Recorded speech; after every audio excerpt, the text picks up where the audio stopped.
एल्कोहलों में विभेद करने के लिए एक और महत्वपूर्ण समीकरण जिसे कि निर्जलन के नाम से जाना जाता है, हम इस वीडियो में डिस्कस करेंगे। निर्जलन का मतलब है जल के अणु को निकालना, ठीक। और जल के अणुओं को निकालने के लिए हमारे पास एक तो सांद्र सल्फ्यूरिक अम्ल होता है, सांद्र H2SO4, है ना, और एक H3PO4 यानी फास्फोरिक अम्ल। ये प्रोटिक अम्लों के नाम से जाने जाते हैं। प्रोटिक अम्ल क्यों? क्योंकि ये किसी भी रासायनिक अभिक्रिया में आसानी से प्रोटॉन प्रदान करने की क्षमता रखते हैं, ठीक है। तो पहले हम क्या करेंगे, निर्जलन के लिए एल्कोहलों की एक बेसिक समीकरण, एक सामान्य समीकरण की चर्चा करेंगे। एल्कोहलों का फार्मूला अगर आप लिखने लगे तो ये मैं एल्कोहल का एक सामान्य सूत्र यहां पर व्यक्त कर रहा हूं, OH एंड H, ये एक एल्कोहल है, ठीक।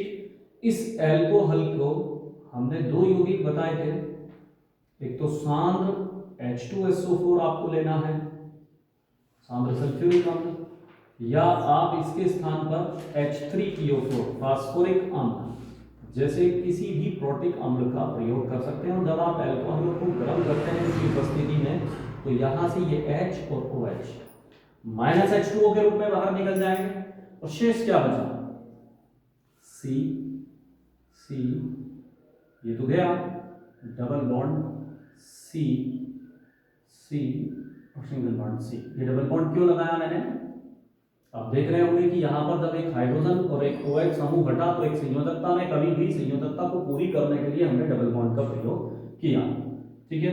ये संयोजकता मैंने यहां से फ्री कर दी कि यहां पर कुछ भी आकर के जुड़ सकता है, और प्लस क्या प्राप्त हुआ, H2O, ये प्राप्त हुआ। ये क्या है, एल्कीन।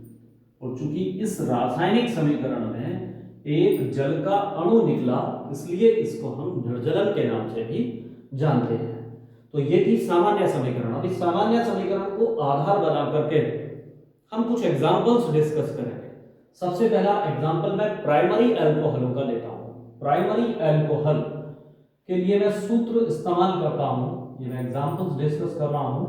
एक तो CH3 CH2 OH का मैं प्रयोग कर रहा हूं, that is known as ethanol.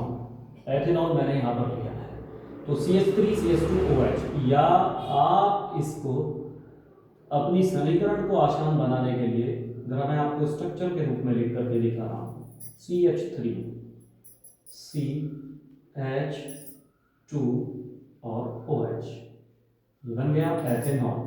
तो ये एक प्राइमरी एल्कोहल है। ये कौन है, एक प्राइमरी एल्कोहल है। अब इस प्राइमरी एल्कोहल को जब आप सांद्र H2SO4 यानी सांद्र सल्फ्यूरिक अम्ल की उपस्थिति में, ठीक है, सांद्र सल्फ्यूरिक अम्ल की उपस्थिति में 443 केल्विन ताप पर गर्म करते हैं, तो यहां से H और यहां से OH किसके रूप में बाहर निकल गए, H2O के रूप में बाहर निकल गए, और शेष क्या बचा, CH2 CH और CH H CH H, तीन संयोजकता रह गई कार्बन की, तो क्या लगा दिया, डबल बॉन्ड, एक दो दो कार्बन, एथीन हमें प्राप्त हुआ।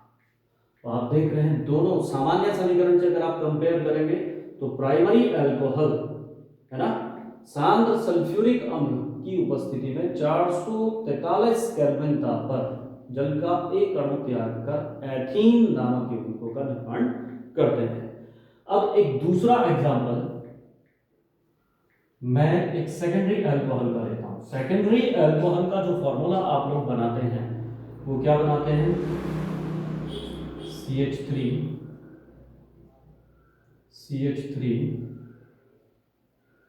CHOH, इसको 1 2 3 आप लिखने लगे तो क्या कहेंगे, 2 प्रोपेनॉल, ठीक। इसका जर्नल फार्मूला अगर आप कन्वर्ट करने लगे यानी इसी फॉर्मेट में अगर आप इसको लाने लगे तो आप कैसे इसका स्ट्रक्चर बना सकते हैं, ध्यान देंगे।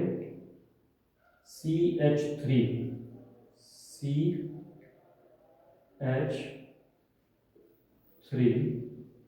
ठीक है, फिर आपने कहा CHOH,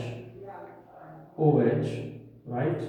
इसी से दूसरा कार्बन जुड़ा हुआ है, H को चाहे तो आप यहां भी ले जा सकते हैं, CH और H। तो दोनों की कंपेयर करेंगे तो ये हमें क्या प्राप्त हो गया है, सेकेंडरी अल्कोहल हमें प्राप्त हो गया। क्लियर है। अब इस सेकेंडरी अल्कोहल की हमें क्या करना है, 85% H3PO4 के साथ अभिक्रिया करानी है, फास्फोरिक अम्ल के साथ में अभिक्रिया करानी है। और ये रासायनिक अभिक्रिया संपन्न होती है 440 केल्विन ताप पर संपन्न होती है। ठीक, ये H और ये OH, बाकी को जो करते हो लिखिए। शेष क्या रह गया, CH3 CH, ठीक, यहां से एक हाइड्रोजन कम हुआ तो एक वैलेंस ही कम होगी, इसलिए क्या लगा दिया, डबल बॉन्ड CH2 और प्लस H2O। 1 2 3 कार्बन के कारण इसको हमने क्या कहा, प्रोपीन। अब इसी प्रकार से टर्सरी अल्कोहल्स के साथ में अगर मैं अभिक्रिया दिखाने लगूं तो आप कैसे एक्सप्लेन करेंगे, CH3